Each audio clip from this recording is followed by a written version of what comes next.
um texto bíblico, Mateus capítulo 7, versículo 7. Diz assim: peçam e lhes será dado, busquem e encontrarão, batam e a porta lhes será aberta. Pois todo o que pede recebe, o que busca encontra, e aquele que bate, a porta será aberta. Amém? Acabamos de cantar, né? Esse versículo. E aqui nós temos alguns aprendizados. É Jesus que está falando aqui. E o que nós podemos aprender? A primeira coisa que nós devemos aprender é que nós devemos pedir, né? Que nós devemos orar, que nós devemos colocar as nossas necessidades diante de Deus. Mas aqui fala que não é só pedir, mas aqui fala de uma coisa chamada intensidade, né? Porque assim, você tem que pedir, certo? E você tem que, o que é o segundo? Buscar, e depois você tem que bater. Isto é, Jesus está falando aqui de um crescente, né? Tem gente que desiste de cara, né? Pede, e desanima. Mas não, pedir, dar-se-vos-á, né? Agora busquem, porque buscar significa que não está longe, que está em algum lugar, que você vai encontrar. Então buscar, encontrarão. É intensidade. Não sei se os irmãos percebem que vai crescendo, né? Pedir, buscar, bater. Bater significa o quê? Que a porta está fechada, mas que você sabe que a porta pode se abrir a qualquer momento. Então fala de uma intensidade na oração. Oração não é só você chegar e dizer: Senhor, por favor, eu preciso disso, daquilo. Mas Deus está pedindo para nós sermos intensos, para nós sermos ativos nessa vida de oração. É para pedir, mas também é para buscar, e também é para bater, é para usar de todos os meios que estejam disponíveis para chegarmos diante do trono de graça. Porque quando a gente ora, o foco nosso é aquilo que nós queremos, certo? Mas o foco de Deus é o processo que vai nos transformando, né? Porque Deus, Ele quer nos abençoar, mas Ele não quer nos abençoar assim, de uma forma irresponsável. Ele quer nos abençoar na medida em que Ele vai trabalhando o nosso ser, nosso interior, né? Porque senão, se bastasse a gente chegar diante de Deus e dizer assim: Senhor, eu preciso disso, toma. Senhor, eu preciso daquilo, toma. Senhor, eu preciso daquilo outro, toma. Né? Como que nós seríamos? A Fernanda era assim, né? Ela chegava: quero pirulito, toma. Quero uma bala, toma. Eu não quero essa comida, eu quero a outra. Espera um pouquinho, mamãe já vai fazer. Era assim? Não? E se fosse assim, né? O que seria, né, da Fernanda ou de qualquer filho, né? Então Deus não nos trata assim também. Deus, na medida em que Ele está nos respondendo, Ele está também nos formando. E nós precisamos estar preparados para receber. Isto é, para receber, nós precisamos de maturidade, né? E nós só vamos valorizar a conquista se essa conquista tiver sido através de um processo em que Deus está trabalhando em nós. Por isso que aqui não é assim, porque às vezes a gente fala e até canta, né? Pedir e dar-se-vos-á, parece mágico, né? Não é? Pedi e dá-se-vos-á. Mas aqui o processo é de uma insistência. Pedir, buscar, olha a intensidade. Bater. Porque Deus, Ele não trabalha de uma forma que não esteja fundamentada em algo chamado fé. Né? Fé. Se você chegar diante de uma casa e você tiver certeza que não tem ninguém em casa, você vai bater? Tem certeza que não tem ninguém do outro lado? Você vai ficar lá, batendo na porta? Não. Por quê? Você sabe que não tem ninguém. Então o ato de bater indica que você sabe que atrás da porta está alguém e está também o objetivo da sua petição. Então, a fé, ela se manifesta em você pedir, porque você está pedindo a alguém, em você buscar, porque você sabe que está ali, em algum lugar, em algum momento você vai encontrar, então você vai buscar, e você vai bater, porque do outro lado da porta tem alguém que vai te receber.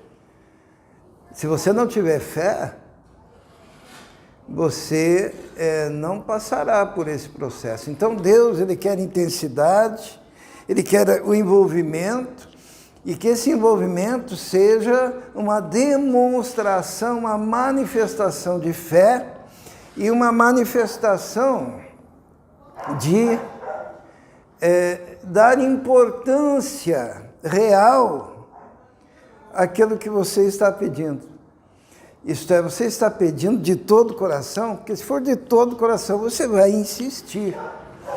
Jesus, ele conta uma história de uma viúva que foi até um juiz, e o juiz era iníquo. E ela insistiu. Estava lá todo dia insistindo, diante de um juiz iníquo. E aquele juiz, ele fez justiça àquela viúva por causa da insistência. E Jesus diz assim, não faria muito mais, né? O juiz de toda a terra, o Senhor Todo-Poderoso, se aquele juiz iníquo concedeu, por causa da insistência daquela mulher, aquilo que ela pediu, quanto mais o nosso Deus. E quando Jesus inicia essa parábola, ele diz assim que era uma história sobre o dever de orar sempre e nunca esmorecer. Lembram? O dever de orar sempre e nunca esmorecer. Isto é, a necessidade da insistência. Porque a oração, ela é muito mais do que um pedido. Na oração você está dando autorização para Deus te preparar para receber. É complicado.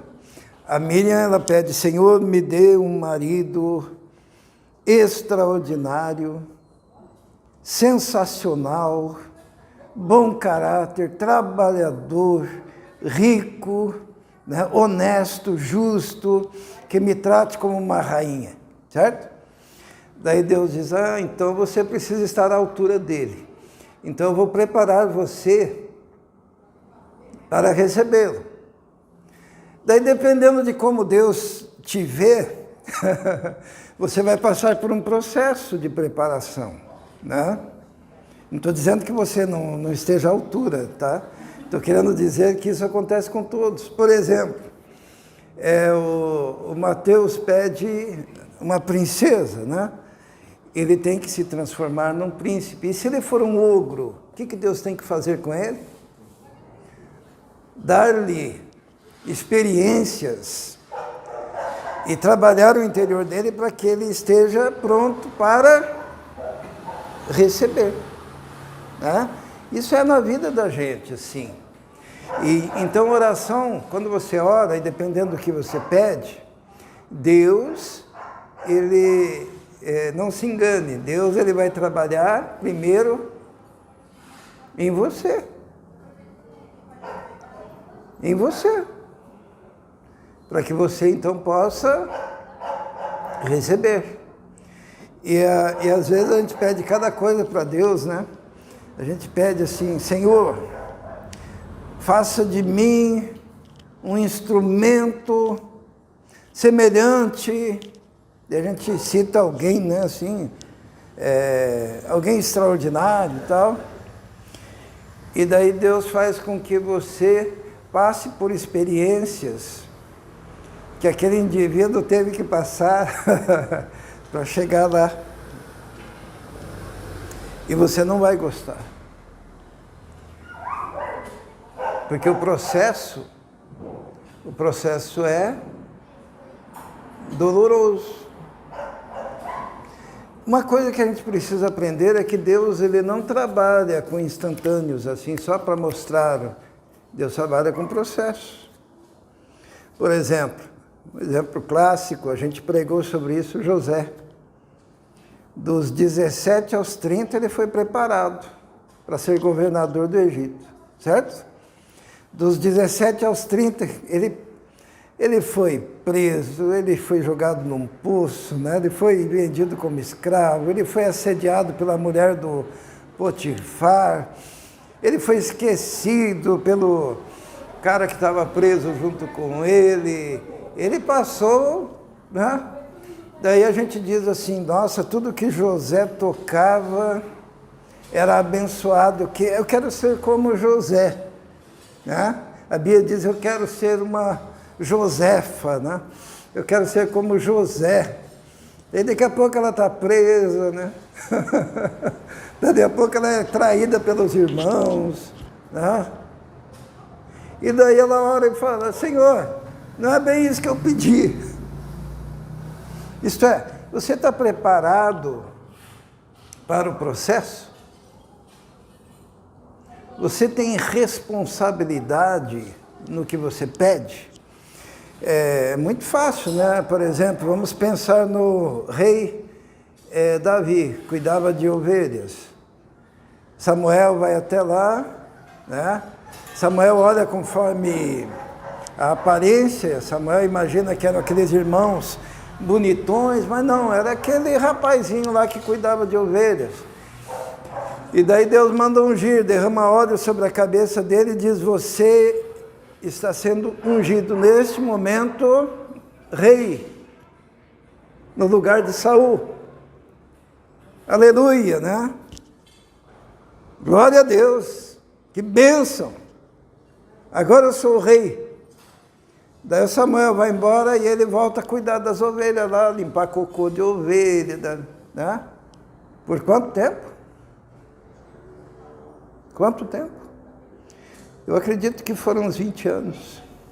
Não, eu não tenho certeza, mas foi muito tempo, né? Foi perseguido, teve que batalhar, teve que se fingir de louco, babando, riscando as casas, eu já contei essa história, né? Mas um dia o que aconteceu? Depois desse processo, agora se ele não tivesse passado por esse processo, ele se tornaria o maior rei de Israel? Sem ter passado pela faculdade da experiência de vida, né? Então, muitas vezes nós reclamamos, a nossa reclamação é do processo, a nossa reclamação é da escola de Deus, né? Porque tem um caso também, Deus só trabalha assim, né? A gente vê isso quase que o tempo todo, né? Moisés fugiu para o deserto de Midian por 40 anos. Para daí ser usado. Ele foi preparado. O povo entrou na terra prometida para conquistar a terra depois de 40 anos também. Não é isso?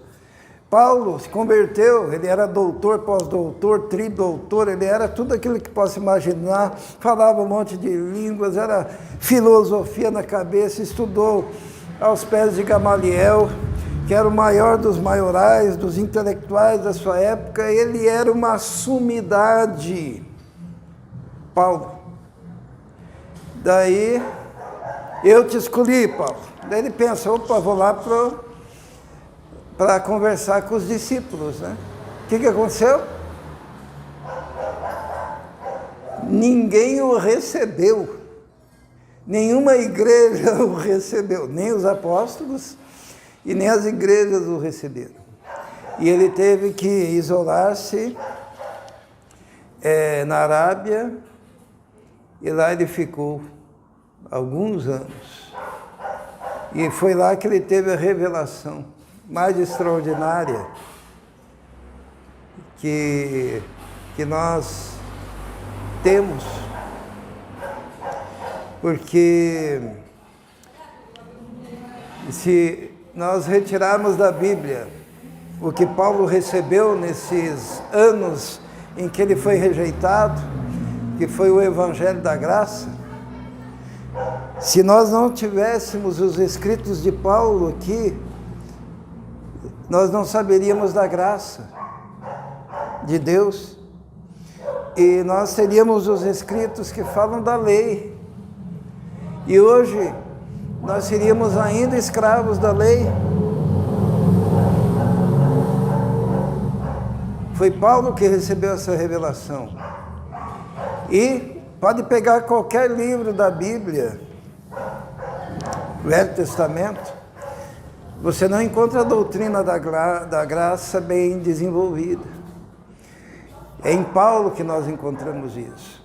Mas ele teve que ser rejeitado nesse processo, porque Deus é assim que trabalha conosco.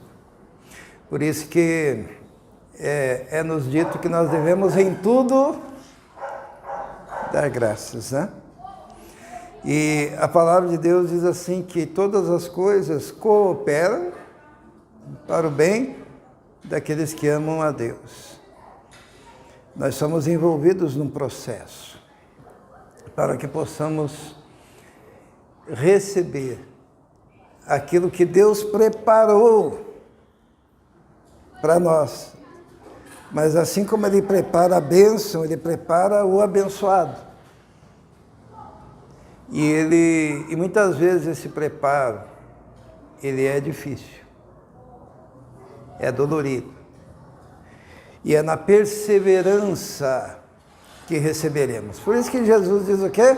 Pedi e dar-se-vos-á. Buscai, achareis, batei e abrir-se-vos-á. É intensidade, é fé e é perseverança. É com a perseverança que nós exaltamos o nome do nosso Deus. Amém?